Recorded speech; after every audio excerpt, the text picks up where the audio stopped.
हाय दोस्तों, आप कैसे हैं? आई होप आप अच्छे ही होंगे। My name is Avdhesh Singh. मैं अपने इस फिजिक्स एकेडमी क्लासेस के इस यूट्यूब चैनल पर आप सभी का स्वागत करते हैं। दोस्तों, आज हम बात करेंगे कूलाम के नियम का सदिश निरूपण क्या होता है। देखें, बल जो है एक सदिश राशि के अंतर्गत आता है और कूलाम ने जिस स्थिर वैद्युत बल की बात की थी वो भी एक बल ही है, तो उसको भी हम सदिश के रूप में निरूपित करेंगे। कैसे निरूपित करेंगे, आज हम उसी की चर्चा यहाँ पर करेंगे। सबसे पहले हमें ये जानना होगा कि सदिश के लिए हमें क्या चाहिए, कौन कौन सी राशि हमें चाहिए। तो सदिश के लिए दोस्तों परिमाण और दिशा दो चीज़ों की आवश्यकता होती है। अगर दोनों राशियाँ परिमाण और दिशा हमें मिल जाएं तो फिर हम उसको सदिश राशि के रूप में निरूपित कर सकते हैं। तो यहाँ पर कूलाम ने जो अपना स्टेटमेंट दिया था उसका कहना यही था कि दो बिंदु आवेशों के बीच लगने वाला वैद्युत बल का जो मान है उस मान को कूलाम ने इस फॉर्मूले के रूप में लिखा था 1/4 pi epsilon naught Q1 Q2 by R square. एक कूलाम ने दो आवेशों के बीच लगने वाले वैद्युत बल की बात की थी, जो उस बल के केवल परिमाण को बतला रहा है। ये केवल उस बल का परिमाण है, इसमें दिशा नहीं है कि वह बल किस दिशा में कार्य कर रहे हैं। बस हमें इतना पता होता है कि जो वैद्युत बल कार्य करते हैं वो दोनों आवेशों को मिलाने वाली जो रेखा है उसी रेखा के अनुदिश कार्य करते हैं। अगर दोनों बल समान प्रकृति के हैं, अर्थात दोनों धन धन आवेश हों या दोनों ऋण ऋण आवेश हों, तो इनके बीच हमेशा प्रतिकर्षण बल कार्य करेगा। और यदि एक धन और एक ऋण हो तो इनके बीच हमेशा आकर्षण बल कार्य करेगा।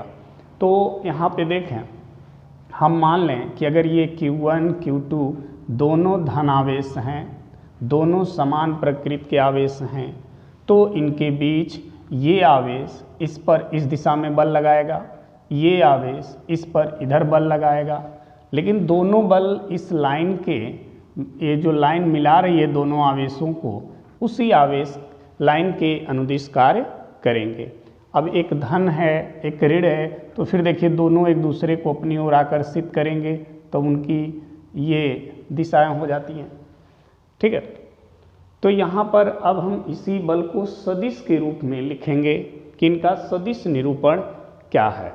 तो हमने आपसे पहले ही बताया, फर्स्ट ईयर क्लास में भी हम लोग पढ़े हुए हैं कि सदिश राशि वे राशि जिसको व्यक्त करने के लिए परिमाण और दिशा दोनों की आवश्यकता होती है, वही सदिश राशि होती है। तो यहाँ पर हमें ऐसे इस कूलाम का जो ये नियम है वैद्युत बल का, जो फॉर्मूला कूलाम ने दिया है, इसको सदिश के रूप में लिखना है। मतलब इसमें परिमाण तो है, बस इसकी दिशा हमको बता देनी है। तो ये जो नियम कूलाम ने दिया था वह सदिश रूप में व्यक्त हो जाता है।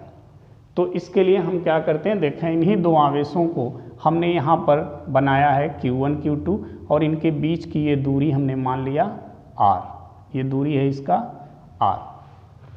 ठीक है, ये जो आवेश है Q1, इसकी मूल बिंदु के सापेक्ष हमने स्थित सदिश ले लिया वेक्टर R1, और ये जो आवेश है Q2, इसकी मूल बिंदुओं के सापेक्ष हमने स्थित सदिश ले लिया R2। ठीक है, और दोनों को मिलाने वाली ये रेखा हमने ड्रॉ कर दिया, जिसकी लंबाई, जिसका केवल परिमाण है R। चलिए देखते हैं, ये आवेश इस पर हमने पहले मान लिया कि दोनों आवेश समान प्रकृति के हैं, दोनों धन धन हैं या दोनों ऋण ऋण हैं। तो ये आवेश इस पर बल लगाएगा और उस बल की दिशा ऐसे होगी, इसी लाइन के अनुदिश। चूँकि पहला आवेश दूसरे आवेश पर बल लगा रहा है तो यहाँ लिखेंगे 2 1, मतलब दूसरे आवेश पर पहले आवेश के कारण बल कार्य कर रहा है। ये आवेश इस पर बल लगाएगा तो इसकी भी दिशा ऐसे ही होगी। ये इस पर लगा रहा है तो इसको हम लिखेंगे F1 2।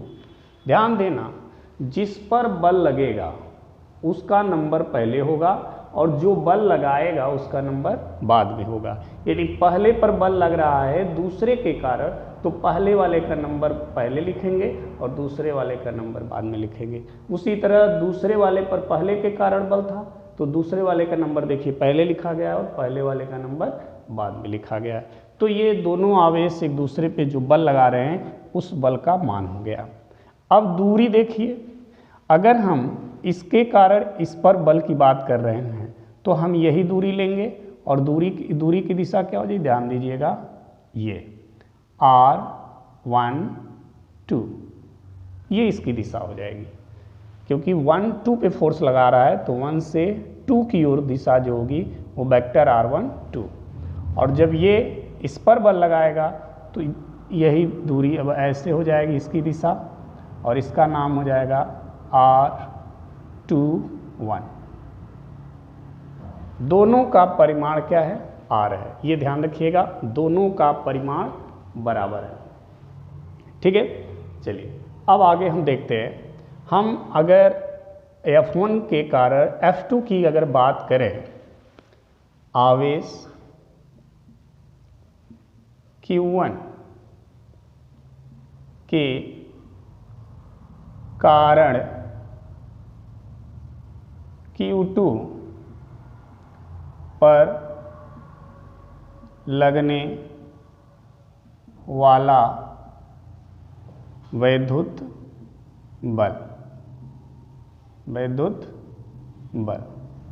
तो क्या हो जाएगा, Q1 के कारण Q2 पर बल लग रहा है यानी ये आवेश इस पर बल लगा रहा है तो हो जाएगा F2 1 और ये इस बल की वैल्यू होगी क्या, 1/4 pi epsilon naught Q1 Q2 by R square. अब ये देखना है, इसको सदिश राशि में हमें व्यक्त करना है। तो आपको मालूम होगा एक फार्मूला हम लोग फर्स्ट ईयर में पढ़े हैं, ए कैप इक्वल टू होता है vector A upon mod vector mod A. यानी जो वेक्टर है उसके मॉड से अगर हम उसके यूनिट में गुणा कर दें, देखें ये फॉर्मूला हम फर्स्ट ईयर में पढ़े हैं, अगर ए कैप हमें निकालना, ये एकांक सदिश है। एकांक सदिश का मतलब वे सदिश जिसका परिमाण क्या हो, एक हो, उसे एकांक सदिश कहते हैं। तो अगर हम ए कैप को इस फॉर्म में लिख सकते हैं, ए कैप का मतलब उसका वेक्टर बटे उस वेक्टर का परिमाण। तो वेक्टर ए इक्वल टू क्या होता है, mod vector A into A cap. यानी किसी राशि के परिमाण में अगर उसके एकांक सदिश से गुणा कर दिया जाए तो वो राशि क्या बन जाती है, सदिश राशि। तो यहाँ पर देखें ये क्या है, परिमाण है बल का, ये परिमाण है। अगर हम इसमें एकांक सदिश से गुणा कर दें तो ये क्या बन जाएगा, सदिश राशि बन जाएगा। तो अब रह गई बात, हम एकांक सदिश कौन सी एकांक सदिश का इसमें गुणा करें। तो ध्यान रखें कि ये जो बल है F21, इसी के दिशा में जो दूरी होगी उसी के एकांक सदिश से इसमें हम गुणा करेंगे। तो यहाँ देखें F21 के दिशा में ये दूरी है, देखें ये दूरी है, इसका नाम क्या है, R12। तो इसके एकांक सदिश से हम क्या करें, गुणा कर दें ऐसे। अब ये हमारा जो फोर्स है ये F21 वो एक सदिश बल के रूप में प्रदर्शित हो गया। अब यहाँ पर हमें ये देखना होगा कि R जो 1 2 है, ये जो वेक्टर है इसका मान कितना आ रहा है।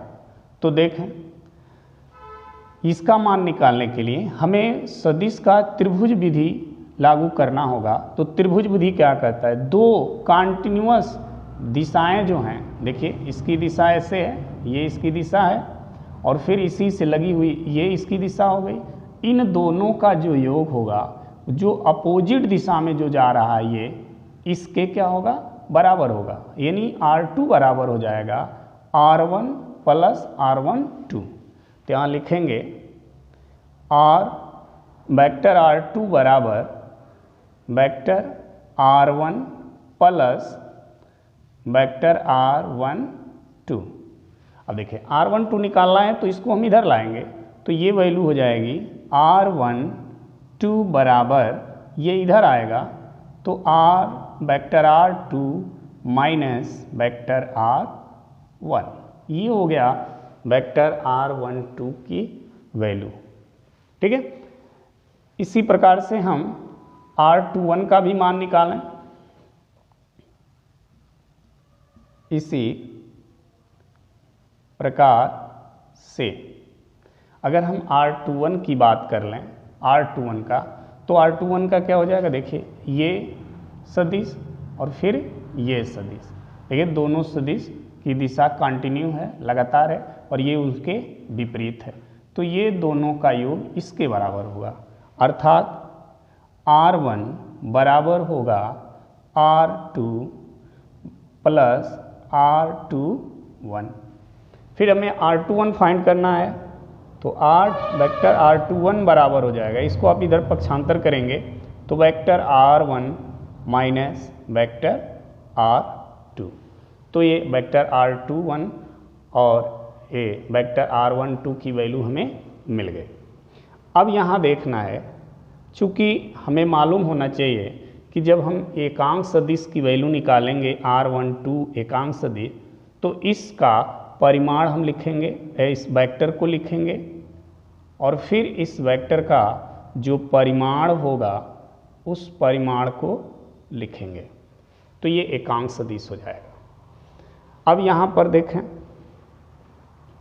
ये वैल्यू हम R12, ये इसका मान हम यहाँ पर ऑलरेडी देखिए निकाल चुके हैं, इसका मान यहाँ पर, ये मान जब यहाँ पर हम रखेंगे तो R12 कैप इक्वल टू हो जाएगा वेक्टर, इसकी value vector R2 minus vector R1 बटे, और परिमाण R12 का परिमाण, तो देखें R12 या R21 दोनों का परिमाण किसके बराबर है, R के, तो हम यहाँ पर R लिख सकते हैं। ये वैल्यू हम यहाँ रखें तो देखें आएगा F21 इक्वल टू हो जाएगा 1/4 pi epsilon naught Q1 Q2 by, और ये R²। अब R12 कैप की वैल्यू ये है तो यहाँ पे रख दें, तो vector R2 minus vector R1 बटे R। आगे हम देखें, वेक्टर F21 बराबर हो जाएगा 1/4 pi epsilon naught Q1 Q2 by, multiply कर दें इनका आपस में, क्या हो जाएगा RQ इंटू हो जाएगा vector R2 minus vector R1।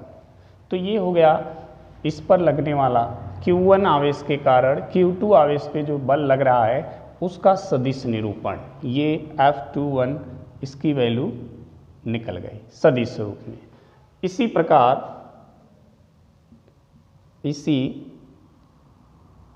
प्रकार से हम अब F12 की बात करें, F12, तो F12 का भी फॉर्मूला ये सेम इसी प्रकार से होगा Q1 Q2 by R², but F12 के दिशा में कौन सी राशि है, F21 की दिशा इधर है, तो इसके एकांक सदिश से हम इसमें गुणा कर देंगे। ठीक है, अब इसकी वैल्यू क्या आएगी, यहाँ पर अगर इसकी वैल्यू हम देखें तो यहाँ पर R21 कैप की अगर वैल्यू यहाँ पे रखा जाए तो क्या होगा, R21 बराबर होता है मॉड R21। ठीक है, वेक्टर R21 बटा वेक्टर R21 का मान, ये वैल्यू R21 का हम यहाँ पे रख दें तो 1 2 इक्वल टू आएगा 4 pi epsilon naught Q1 Q2 by r square into vector cap R21। ये जो R21 का कैप है यानी इसको हम एकांक सदिश कह रहे हैं, तो इसका मान यहाँ पर हमने लिखा है, ये मान यहाँ पे अगर हम लिख दें तो क्या आएगा R21 बटा, और इसका जो वैल्यू है ये इसको हमने लिखा, और आपको पता होना चाहिए 1/4 pi epsilon naught Q1 Q2 by r square into, आपको पता होना चाहिए कि वेक्टर R21 का मान यहाँ पर देख लें, ये वेक्टर R21 का मान है और ये वेक्टर R12 का मान है। तो R21 का मान यहाँ पे ये हम रखें तो क्या आएगा R1 cap minus R2 cap बटा, और ये जो है R21 या R12 दोनों का परिमाण क्या है R ही है, तो हम यहाँ पे R लिख सकते हैं। R का इसमें गुणा कर दें तो क्या आएगा vector F12 equal to 1/4 pi epsilon naught Q1 Q2 by क्या हो जाएगा आर स्क्वायर और R, ये स्क्वायर है R स्क्वायर और R का multiply R q in brackets हो जाएगा vector R1 minus vector R2। तो ये हो गया ये Q1 चार्ज पर Q2 चार्ज के कारण लगने वाला विद्युत बल, दोनों बलों का Q1 के कारण Q2 पर लगने वाला बल और Q2 के कारण Q1 पर लगने वाला बल, दोनों बलों का परिमाण और दिशा इसमें निहित है, इसलिए दोनों क्या हैं सदिश रूप में हैं। इसी को हम बोलते हैं कूलाम के नियम का सदिश निरूपण। अब इसमें कुछ पॉइंट है, ध्यान रखना हमको। पॉइंट ये है, यदि हम ये मान लें Q1 Q2 greater than 0, Q1 Q2 का मान 0 से अगर बड़ा आता है, अधिक आ रहा है, तो जाहिर सी बात है कि यहाँ पे जो हम वैल्यू यहाँ पे रखेंगे इनके बीच हमेशा प्रतिकर्षण बल कार्य करेगा, और यदि Q1 Q2 लेस देन 0 आ रहा है तो वो हमेशा आकर्षण बल कार्य करेगा। तो ये ध्यान रखना। आई होप आपको ये वीडियो समझ में आया होगा। अगले वीडियो के लिए फिर हम मिलते हैं, तब तक के लिए जय हिंद, धन्यवाद।